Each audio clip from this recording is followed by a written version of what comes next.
Probad y ved. Historia de hoy. Desarrollo de los dones.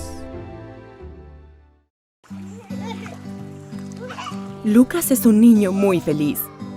A él le gusta jugar en el parque, jugar a la pelota con su padre y si lo dejan, se queda todo el día en la piscina.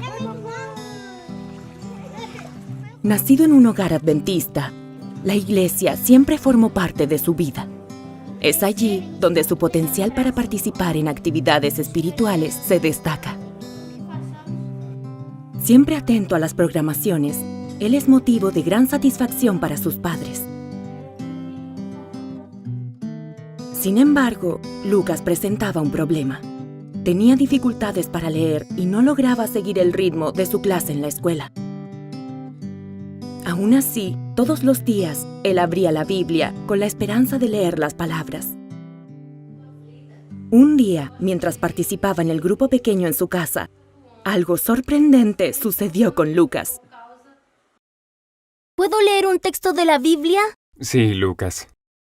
Se basa en el libro del Apocalipsis, capítulo 1, versículo 8, y versículo 5 a 6, que dice: Yo soy el Alfa y la Omega, dice el Señor Dios, el que es y el que era y que ha de venir, y de Jesucristo, el testigo fiel, el primogénito de los muertos, y el soberano de los reyes de la tierra, al quien nos amó y nos lavó de nuestros pecados con su sangre, y nos hizo reyes y sacerdotes para Dios, su Padre. A Él sea gloria e imperio por los siglos de los siglos. Amén.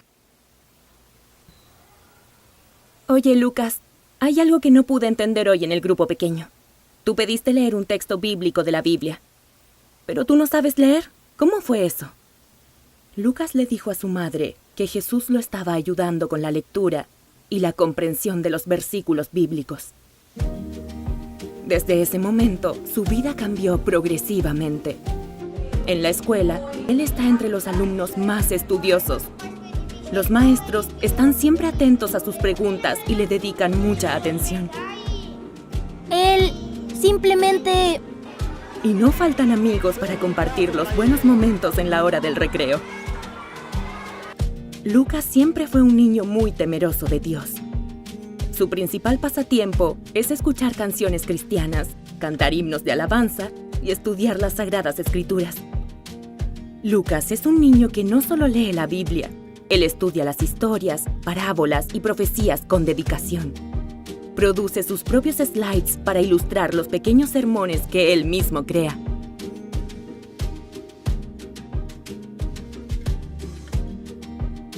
Que es un tema de mucha alegría. Es la mayor esperanza que tenemos.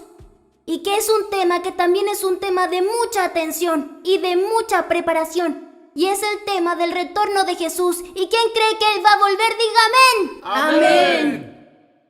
Pero antes de que abramos... La agenda no para de crecer. Y eso solo fortalece su deseo de ser un evangelista en un futuro muy próximo. Porque, mi querido amigo, nuestra vida debe tener teoría y práctica para que mostremos que Jesús es el Redentor. Él murió, resucitó y va a volver aquí a esta tierra. ¡Aleluya! ¡Amén! Vengan a los brazos de Jesús. Nuestro deseo es que todos los padres sean responsables y estén atentos a la vida espiritual de sus hijos, creando condiciones favorables para su participación en los ministerios de la iglesia y el desarrollo de sus dones espirituales. ¿Quieres ser feliz? Nuestros niños y jóvenes de hoy serán los mensajeros de la verdad en un futuro desafiante. Probad y ved. Y ahora los invito a este momento especial de adoración a través de los diezmos y las ofrendas. Que Dios les bendiga.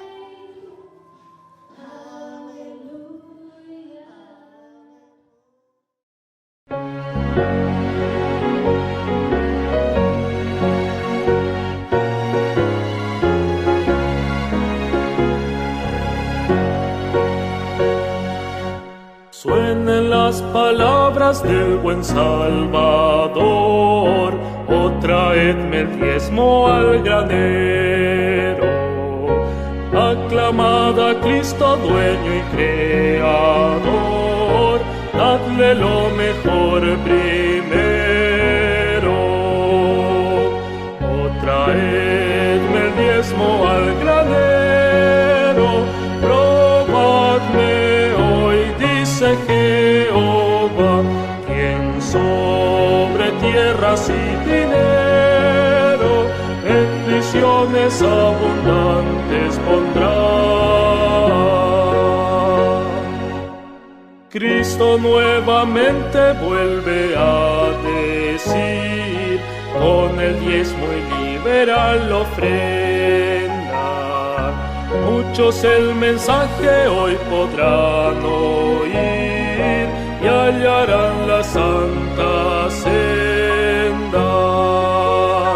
O traedme el diezmo al granero, probadme hoy, dice Jehová, quien sobre tierras y dinero bendiciones abundantes pondrá. Dad a Dios mejor y más completo don, vuestra vida entera y vuestra hacienda. Entregad a Cristo hoy el corazón, que es la más preciosa ofrenda. O traedme el diezmo al granero, probadme hoy, dice Jehová, quien sobre tierras y dinero bendiciones abundantes pondrá.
Sandra Fiorella, ya iniciamos el programa, Sandra Fiorella.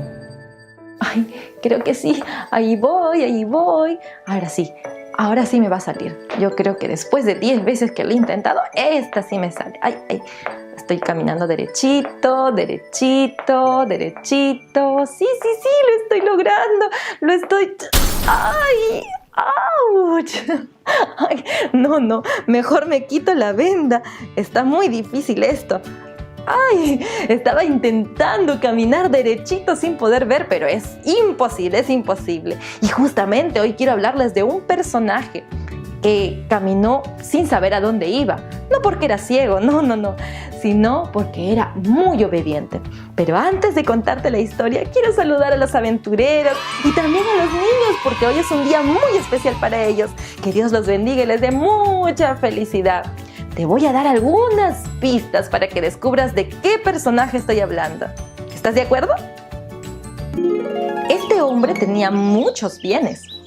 Tenía vacas, ovejas, tenía muchas cosas más y vivía en la tierra de Ur. ¿Sabes de quién te estoy hablando? Pues sí, es Abraham. Abraham era un hombre muy bueno, era muy bondadoso y obediente a la voluntad de Dios.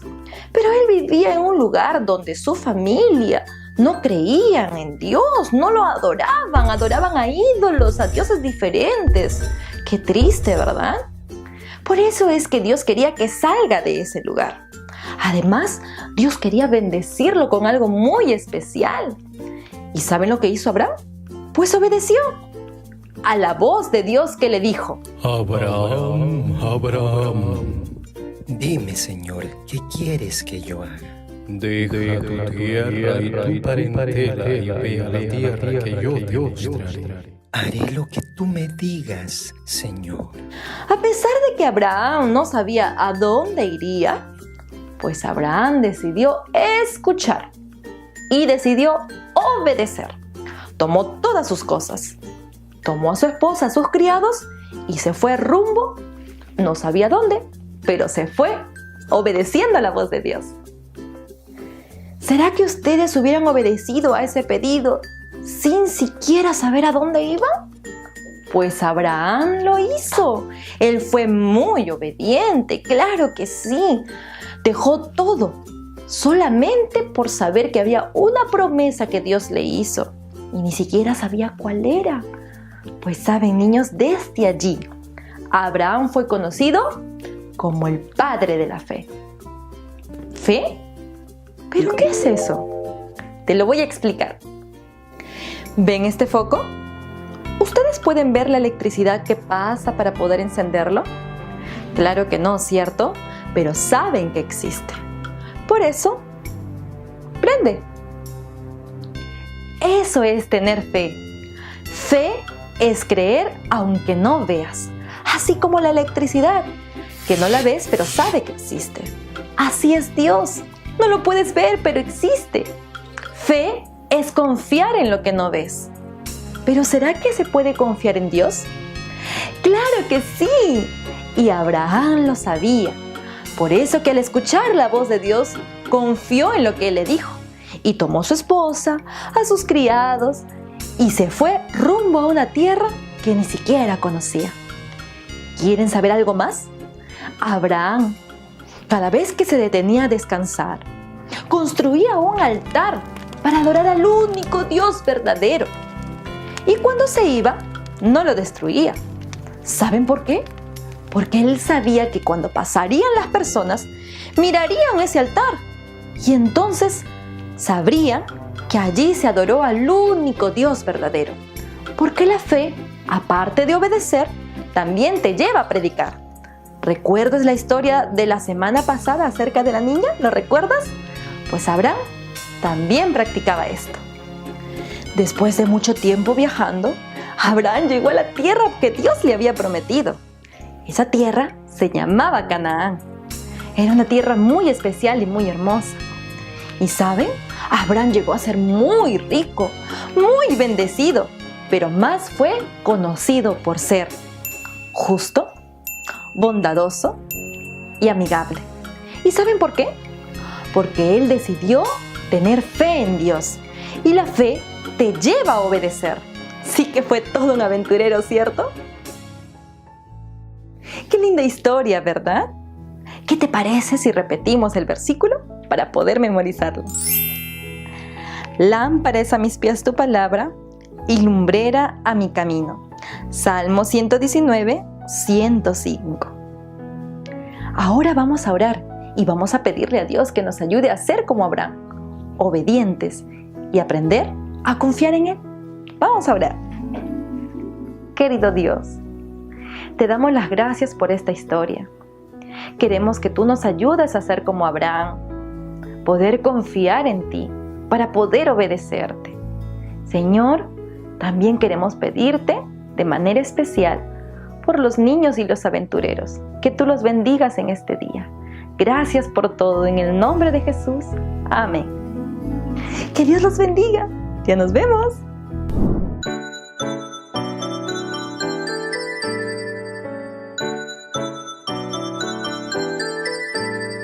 Ahora vamos en familia a adorar, pensar en Dios y aprender de su amor.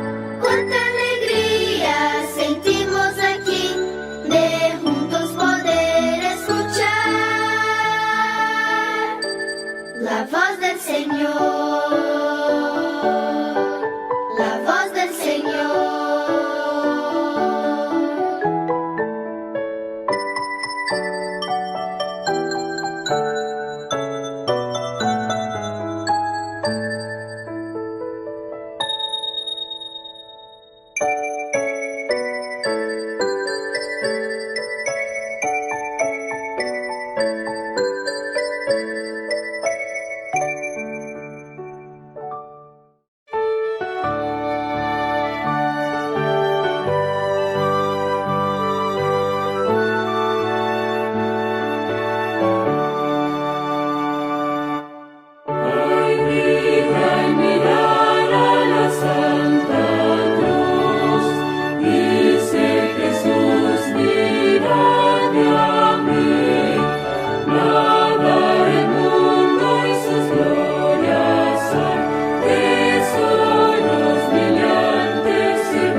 Queridos hermanos, queridas familias, un feliz sábado, que Dios esté bendiciendo sus vidas.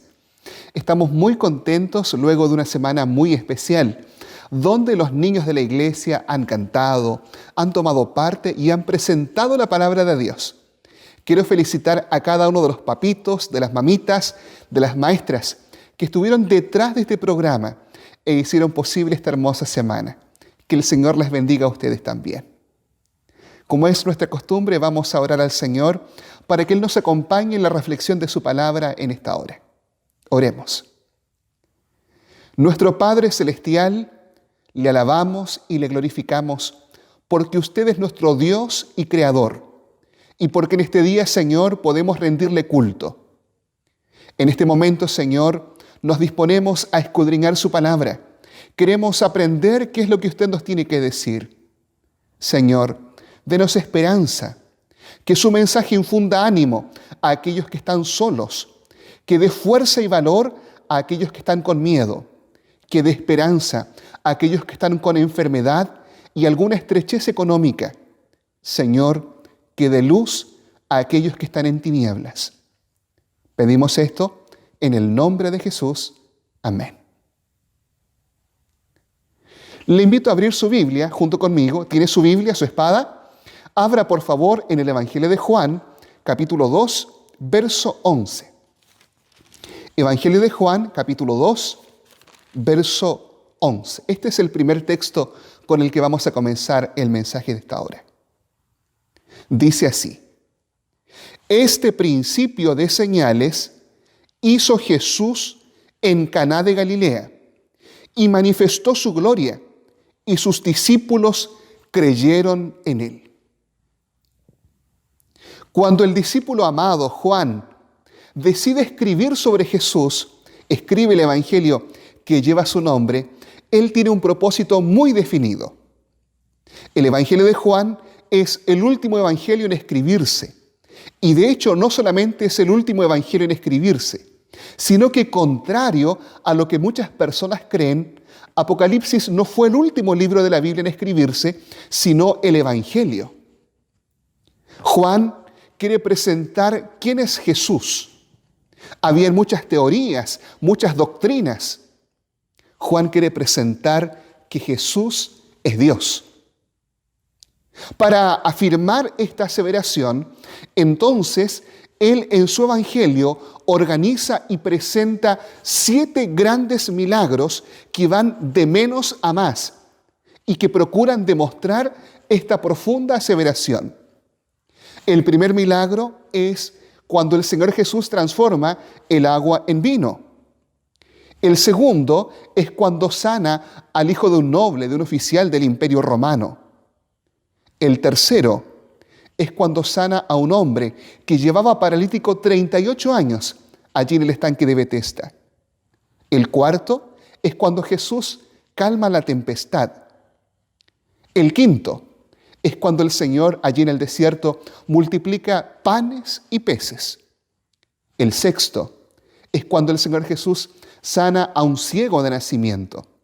Y el séptimo, que es el clímax de los milagros de Jesús previo a la cruz, es la resurrección de Lázaro.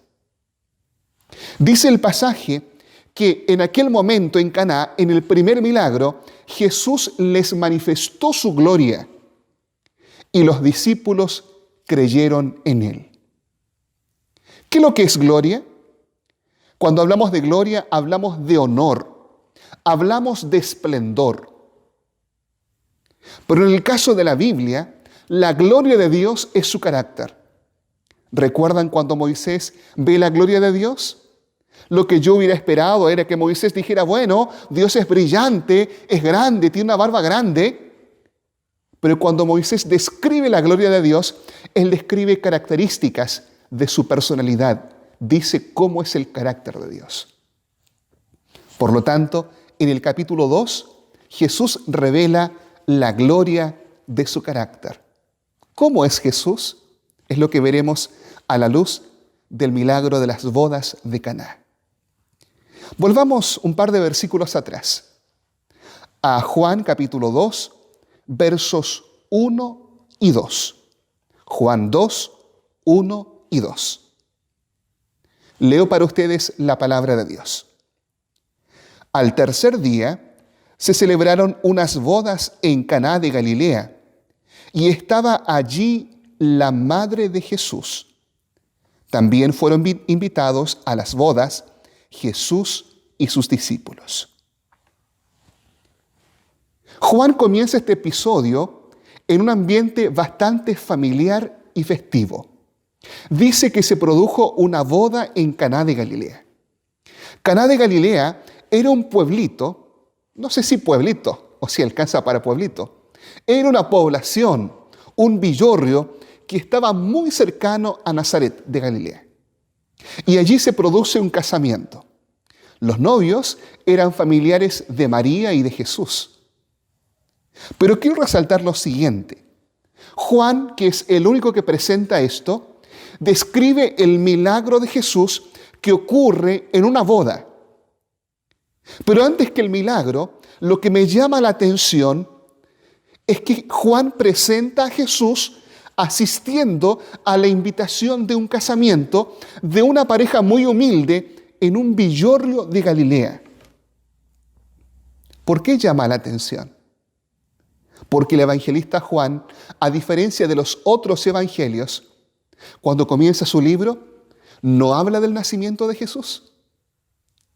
No habla de los pastores, de los magos, de Belén, del establo, sino que Juan se remonta a los días de la eternidad, al principio. Y dice que cuando no había nada, allí estaba Cristo, a quien llama el Verbo de Dios. Dice que el Verbo era con Dios y el Verbo era Dios. Y todo lo que nosotros vemos, cosas invisibles, visibles, todo fue hecho a través del Verbo, de Cristo, porque en Él estaba la vida. Juan, cuando comienza su evangelio, dice que Cristo es Dios, un Dios que es trascendente, es la palabra que se emplea, un Dios sublime, un Dios que es tan poderoso, que es tan creador, que gobierna el universo, un Dios grande. Por eso llama la atención este contraste. Juan a menudo presenta a Cristo como Dios sublime. Cuando él dice, antes que Abraham fuese, yo soy el gran yo soy.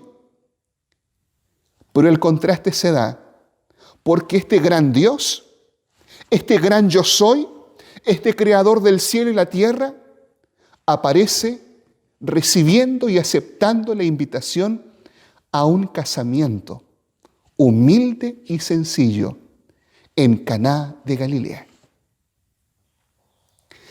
Hace un tiempo atrás, algunos años, se hizo conocida una noticia bastante pintoresca. En nuestro país se estaba realizando la Cumbre de las Américas, cumbre que congregaba a la mayoría de los presidentes y poderosos del mundo. Aquí llegó el presidente de Estados Unidos, que en ese tiempo era Bill Clinton. Él iba caminando por una céntrica calle y avenida de Santiago, cuando en un momento el presidente del país más poderoso se sale de protocolo y, acompañado por sus guardaespaldas muy preocupados, entra en la vereda y entra en un pequeño negocio donde vendían algunos sándwiches y bebidas. Y él, de forma bastante cercana, saluda al hombre y le pide una bebida. El dueño, emocionado, sin dar crédito que estaba viendo al presidente de Norteamérica, trae una bebida, la abre, la sirve, obviamente sin cobrarle, y el presidente gentilmente toma un poco y deja un resto en la copa. Los periodistas lo entrevistaron y el hombre, muy emocionado, dijo que a partir de ese día le cambiaba el nombre al local y le llamaba La Picada de Clinton. Para aquellos que no son chilenos, Picada es el nombre común que se da en Chile a un lugar que se caracteriza por ser muy bueno o por tener buenas características. El vaso de Clinton quedó en una vitrina guardado. Nos llama la atención cuando una persona grande y poderosa tiene algún gesto de cercanía con el pueblo común.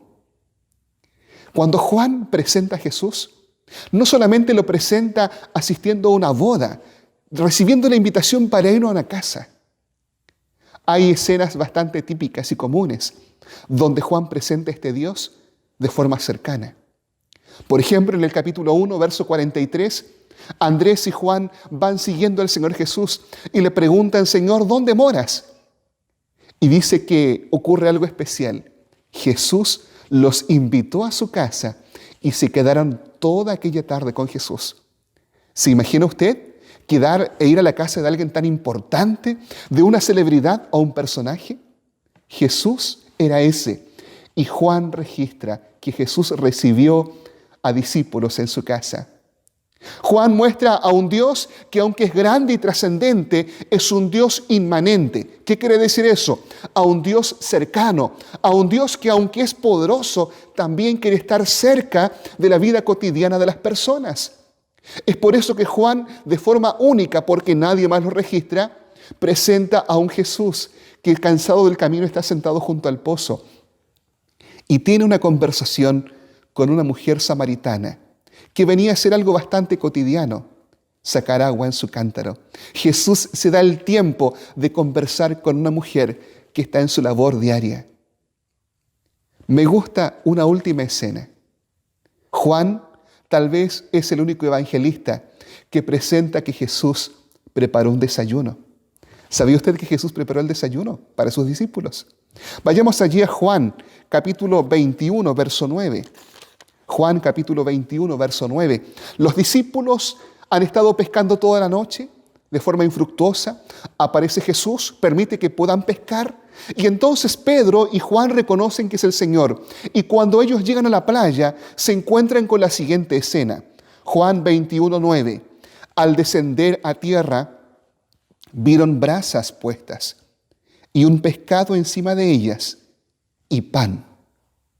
Aquella mañana fría, donde los discípulos venían cansados, Jesús los está esperando, habiendo hecho fuego y preparado un rico desayuno. Pescado a las brasas y pan. ¿Qué nos quiere decir con esto la palabra de Dios? Cristo es sublime. Él es Dios sobre todas las cosas. Sin embargo, el Señor quiere participar de la vida cotidiana con sus hijos. El Dios del cielo, aquel Verbo de Dios, quiere tener amistad con nosotros. Las personas muchas veces limitamos al Señor solamente al sábado, a una vida religiosa, pero el Señor no solamente quiere estar con nosotros cada sábado, no se limita al templo. Dios quiere tener amistad con los hombres, quiere ser parte de la vida cotidiana. Su gloria se muestra en la intimidad con sus hijos, porque Jesús quiere ser parte de su vida. Vamos a la segunda parte del mensaje. Juan capítulo 2, versos 3 y 4. Juan capítulo 2, versos 3 y 4. Y faltó vino. Entonces la madre de Jesús le dijo, no tienen vino. Jesús le dijo, ¿qué tiene que ver esto con nosotros, mujer? Aún no ha llegado mi hora.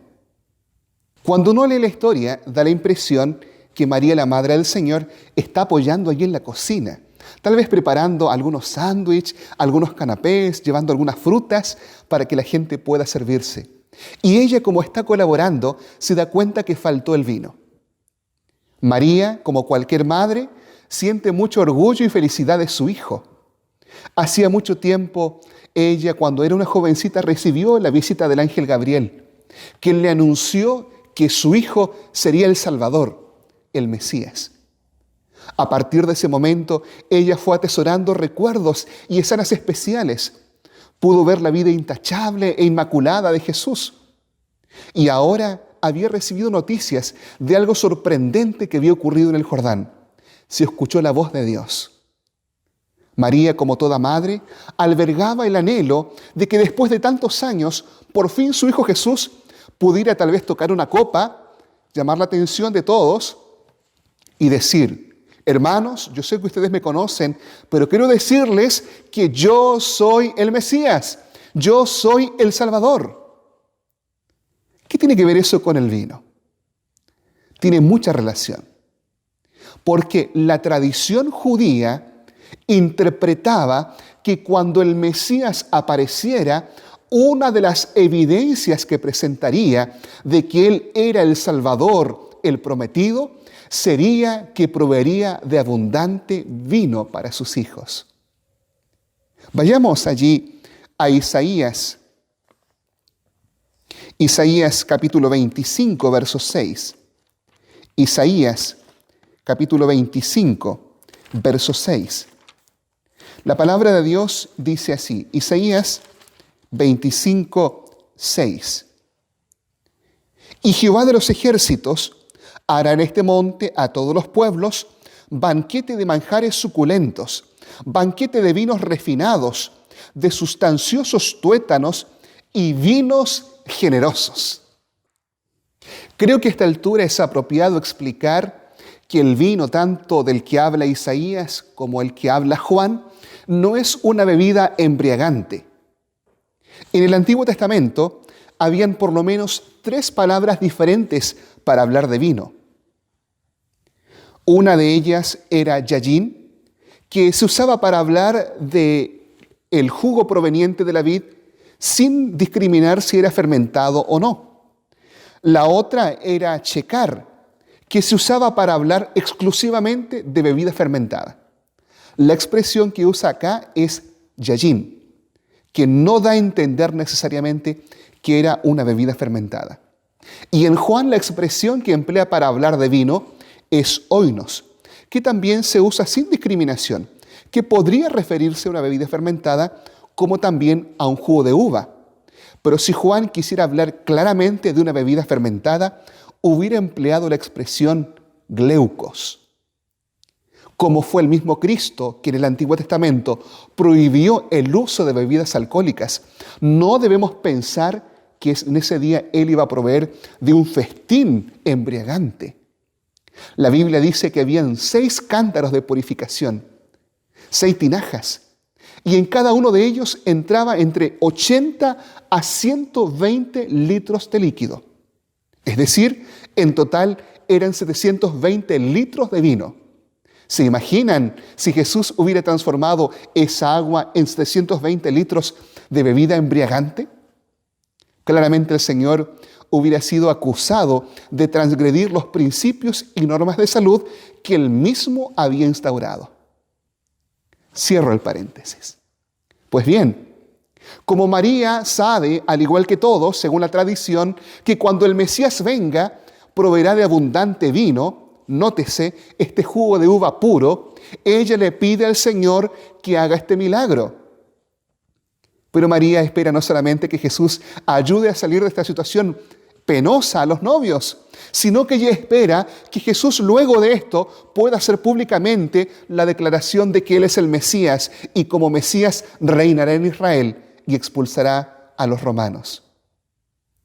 Es por eso que el Señor, con mucha delicadeza, le dice: ¿qué tiene que ver eso con nosotros, mujer? Una forma que para nosotros puede parecer bastante dura, pero que en el tiempo bíblico era bastante gentil para referirse a la madre. Pero me gusta la respuesta que Jesús le da finalmente a María. Volvamos a Juan capítulo 2. Juan 2. En el verso 4. Le dijo: ¿qué tiene que ver esto con nosotros, mujer? Aún no ha llegado mi hora. María quiere que su hijo pueda proclamar que es el Mesías. Quiere ver a su hijo tomando el poder y el control del reino. Pero la respuesta de Jesús es: todavía no ha llegado mi hora. El Señor todavía no puede proclamarse como Mesías. Cuando uno lee los evangelios, Jesús hace milagros sorprendentes, pero Él no se proclama diciendo que es el Mesías, sino hasta cercano a su muerte. ¿Por qué? ¿A qué se refiere Él cuando dice que aún no ha llegado su hora? El tema de la hora de Jesús se repite varias veces en Juan. En Juan capítulo 7, verso 30, ocurre un incidente. Dice así: entonces intentaban prenderlo, pero ninguno le echó mano, porque aún no había llegado su hora. Hay una hora especial donde Jesús debe proclamarse como Mesías. Hay una hora especial donde Jesús debe glorificarse. Juan 13:1. Juan 13:1. Dice allí: antes de la fiesta de la Pascua, sabiendo Jesús que su hora había llegado. Nuevamente menciona la hora. Y en Juan 17:1, el Señor le dice: estas cosas habló Jesús y levantando los ojos al cielo dijo: Padre, la hora ha llegado. Jesús sabe que habrá un momento en que Él tendrá que manifestarse como el Mesías realmente. Pero como los discípulos, como los judíos creen que el Mesías es un guerrero, Él todavía no puede explicarles. Llegaría el momento en que Jesús se manifestaría como el Cristo. Ese momento ocurrió allí en Juan capítulo 12, versos 23 y 24. Juan 12, versos 23 y 24. Jesús le respondió diciendo: ha llegado la hora para que el Hijo del Hombre sea glorificado. ¿Cómo sería glorificado el Hijo del Hombre? De cierto os digo. Jesús va a decir una verdad importante, que si el grano de trigo que cae en la tierra no muere, queda solo. Pero si muere, lleva mucho fruto. María quería que Jesús se manifestara ahora, pero Jesús debe manifestar realmente quién es solo cuando esté cerca de la cruz, porque será en la cruz donde Él será glorificado. Cristo tiene su momento, Cristo tiene su espacio y momento propicio para actuar. Siempre los hombres quieren apurar los tiempos de Dios, pero Dios tiene sus tiempos. Muchas personas hoy día también quieren saber el tiempo de la venida de Cristo. Pero el Señor, solo el Señor, sabe cuándo llegará la hora y el tiempo propicio. Tal vez tú estás orando por algo, por un milagro, por sanidad, por una casa, por un auto. Y parece que Dios no responde. O tal vez tienes algún otro pedido. Dios tiene su tiempo y tiene un momento. Los tiempos de Dios no son lentos. Los tiempos de Dios no son rápidos. Los tiempos de Dios son perfectos. Y cuando llegó el momento propicio, Cristo fue glorificado en la cruz y manifestado como el Cordero de Dios que quita el pecado del mundo. ¿Estás hoy con miedo? Dice, Señor, ¿cuándo va a ser? O tal vez estás especulando, ¿cuándo va a ocurrir la venida de Cristo? Dios tiene sus tiempos y cuando llegue el tiempo propicio, Él también se manifestará, no ahora en la cruz, sino viniendo en gloria y majestad. Los tiempos de Dios, solo Dios los conoce. Pero sabemos que Él llega justo en el momento propicio. Cuando parece que no hay más esperanza, Cristo aparece. Cuando aparece todo negro, Jesús aparece. Pero debe seguir las indicaciones. ¿Cuáles fueron las indicaciones? Hagan todo lo que Jesús les diga. Mientras Jesús aparece, tú y yo debemos hacer la voluntad de Cristo. Volvamos ahora a Juan capítulo 2, versos 5 en adelante. Dice así: su madre dijo a los que servían: haced todo lo que Él os diga. Había allí 6 tinajas de piedra para agua, dispuestas para el rito de purificación de los judíos. En cada una de ellas cabían 2 o 3 cántaros. Jesús les dijo: llenad de agua estas tinajas. Y las llenaron hasta arriba. Entonces les dijo: sacad ahora un poco y presentadlo al encargado del banquete. Y se lo presentaron. Cuando el encargado del banquete probó el agua hecha vino, sin saber de dónde era, aunque sí lo sabían los sirvientes que habían sacado el agua, llamó al esposo y le dijo: todo hombre sirve primero el buen vino, y cuando han bebido mucho, el inferior. Sin embargo, tú has reservado el buen vino hasta ahora. Dice la Biblia que entonces el Señor hizo un milagro. Aunque, como decíamos recién, Él no proclamó que era el Mesías, porque Él se retiró tranquila y pasivamente. Pero sí hizo un milagro. Un milagro que sin hablar testificaba de que Él tenía una misión. Dice la Biblia que el agua se transformó en vino. Pero Jesús no hizo brotar vino de una roca. Podría haberlo hecho porque Él es Dios, Él creó el mundo según Juan. Él no hizo llover vino del cielo, podría haber sido también porque nada hay imposible para Dios. Sino que Él ordena que los sirvientes echen vino en las tinajas. Pero cuando van a sacar agua, en vez de agua, encuentran vino. Es decir, es dentro de las tinajas que se produce la transformación. Las aguas se transforman en vino. Esto nos recuerda un episodio interesante de la Biblia. Dice la palabra de Dios que en torno al año 1445 a.C., el pueblo de Israel estaba viviendo la opresión de la esclavitud en el país de Egipto. Y Dios levantó a Moisés y a Aarón, varones de Dios, que fueron ante Faraón para que dejara ir al pueblo. Faraón no quería dejar ir al pueblo. Y entonces Dios, a través de Moisés, comienza a mandar milagros prodigiosos llamados plagas. Y el primer milagro, la primera plaga, fue cuando Moisés transformó el agua en sangre. Y Éxodo da una descripción, como un zoom dentro de una cámara o de una película. Y dice que aún el agua que tenían en sus tinajas de piedra se transformó en sangre.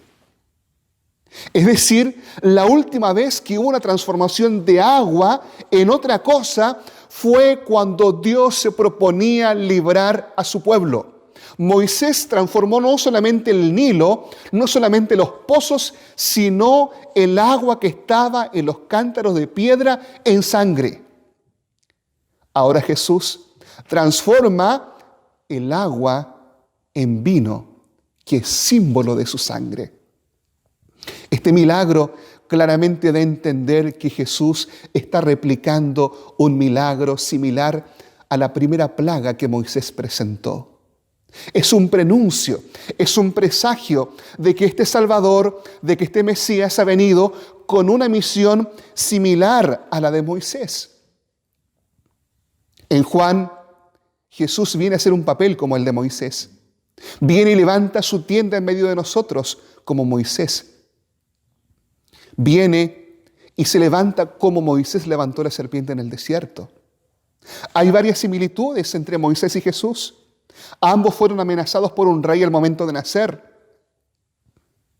Moisés vio la gloria de Dios y Cristo también vio la gloria del Padre y estuvo en el seno del Padre. Moisés ayunó 40 días, Jesús ayunó 40 días. Moisés elige 70 varones para una misión especial. Cristo también elige 70 varones para enviarlos a predicar. Moisés trabaja con las 12 tribus de Israel. Jesús trabaja con los 12 apóstoles. Moisés entregó la ley al pueblo desde una montaña. Y Jesús, desde la montaña de las bienaventuranzas, entrega los principios espirituales de su ley. Moisés, con el poder de Dios, alimentó en el desierto a la multitud. Jesús en el desierto alimentó con panes y peces a la multitud. Moisés salió huyendo de Egipto. Jesús también estuvo en Egipto y salió. Moisés levantó la serpiente y Jesús fue levantado en la cruz del Calvario. Cuando Jesús realiza este milagro, Él está diciendo que Él es el segundo Moisés, que viene a librar al pueblo, no de Roma, no de la opresión, viene a librarlo del mayor enemigo que es el pecado. Jesús, al igual que Moisés, tiene el poder libertador para transformar tu vida, para cortar las cadenas del vicio. Jesús viene mostrando que Él es capaz de romper cualquier cadena en tu vida y en mi vida. Quiero resaltar una última idea del pasaje. En esta historia Jesús reemplaza el agua insípida, incolora, en vino, con sabor y color. Llama la atención que el texto dice que esas tinajas estaban destinadas para la purificación de los judíos. El pueblo judío tenía muchas ceremonias, muchos ritos, donde las abluciones o lavamientos rituales eran muy especiales. Pero Jesús reemplaza el agua de las tinajas destinadas para un rito de la religión judía por vino, símbolo de su sangre. Porque Jesús vino a transformar y vino a reemplazar las antiguas ceremonias y ritos ligados con el santuario terrenal, con sacrificios de animales y con abluciones. Los vino a reemplazar por su sangre preciosa.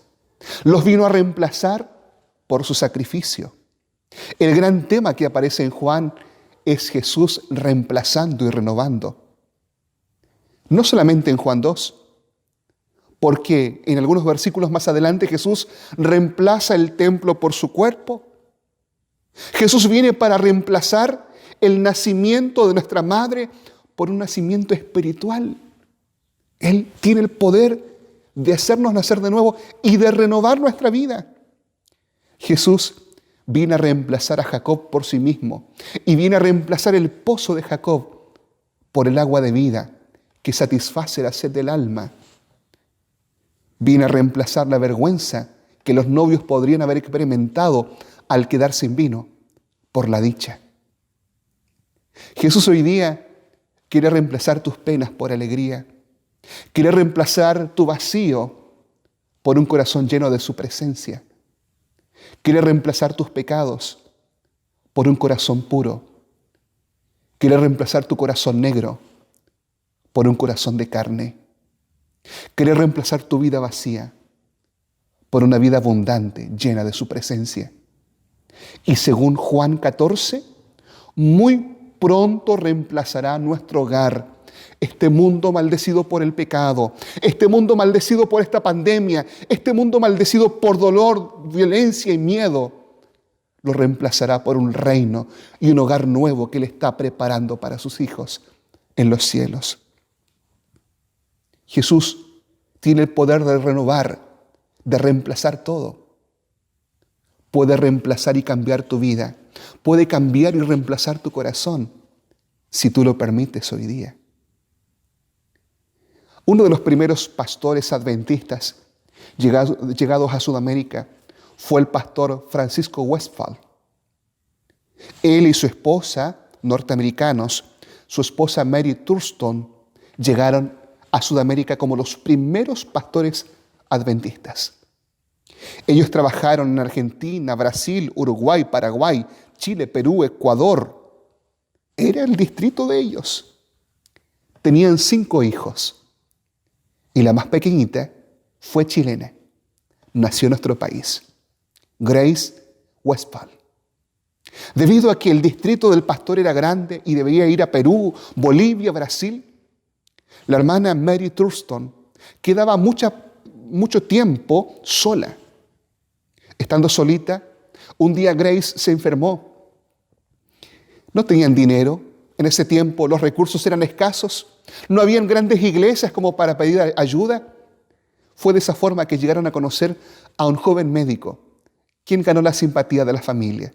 El médico venía y atendía a la pequeña Grace y pudo de esa forma salir adelante. Cada vez que había alguna dificultad, el médico venía incluso sin cobrarles dinero y atendía a la pequeña Grace. Pero un día la hermana Mary Thurston se dio cuenta de que el joven médico tenía un serio problema. Él estaba cayendo preso de la bebida. En un momento de valentía, le habló el corazón y le dijo: doctor, usted es un hombre tan bueno, un hombre joven, un hombre que está dedicado a ayudar a las personas. ¿Por qué no decide ayudarse a usted mismo y deja ese maldito vaso a un lado? ¿No se da cuenta que está destruyendo su vida? El médico comienza a llorar y le dice: señora Mary, yo lo haría, pero no tengo nadie que me ayude. Y toda la gente religiosa se burla y me dice que estoy condenado. Mary le dice: Jesús tiene el poder de ayudarte. Él puede cambiar tu vicio por una vida nueva. Oró por él y ese médico fue transformado y llegó a ser un miembro de iglesia acá en Chile. Ellen White dijo en una ocasión: el amor se abrirá paso a través de los muros, mientras que la censura cerrará toda vía de acceso al alma. Jesús no quiere censurarte. Él te recibe con amor, pero Él quiere transformar agua en vino. Quiere transformar tu vida, porque muy pronto Él también transformará este mundo. ¿Quieres prepararte? Juan 2 nos ha descrito cómo es este Dios. Es un Dios que llega en el momento propicio. Tal vez te sientes solo. Jesús está llegando hoy día a tu vida. Quiere ayudarte. Él viene y aunque es trascendente, también es cercano, porque quiere habitar en tu hogar. Pero es un Dios que quiere renovar y transformar tu ser y tu experiencia. ¿Quieres permitirlo? ¿Has intentado? Pastor, yo lo he intentado. Prueba una vez más con Jesús. Él no desiste de ti. ¿Quieres intentar volver al Señor? ¿Quieres tal vez entregar tu vida a Cristo y bautizarte? ¿Quieres volver a los caminos de la iglesia? Jesús es capaz de transformar tu vida. Quiero invitarte a orar junto conmigo. Oremos. Querido Padre Celestial, agradecemos porque en el Evangelio de Juan tenemos una revelación tan gloriosa de Cristo. Un Cristo que llega justo en el momento propicio y que a su forma y en el tiempo perfecto actúa. Un Cristo que viene a librar y un Cristo que, aunque es Dios, se acerca para tener intimidad con nosotros. Buen Padre, bendice a los miembros de iglesia. Señor, permite que podamos desarrollar más amistad contigo, Señor. También que podamos esperar en tus tiempos, que podamos ser fieles a ti. Pero también suplico por los amigos, para que ellos también puedan experimentar tu poder transformador y renovador. Recibe sus vidas, Señor, cámbialas y permite que lleguen a ser tus hijos preparados para el reino de los cielos, cuando renovarás también nuestro hogar y nos llevarás al reino de los cielos. Te damos nuestra vida, Señor, y lo hacemos en el nombre de Jesús. Amén. Queridos amigos, ha sido muy especial estar con ustedes. Hermanos míos, que tengan un bendecido sábado. Y recuerden que nuestro Dios está con nosotros, no porque lo sintamos o dejemos de sentir, sino porque Él lo ha prometido y Él es fiel. Amén.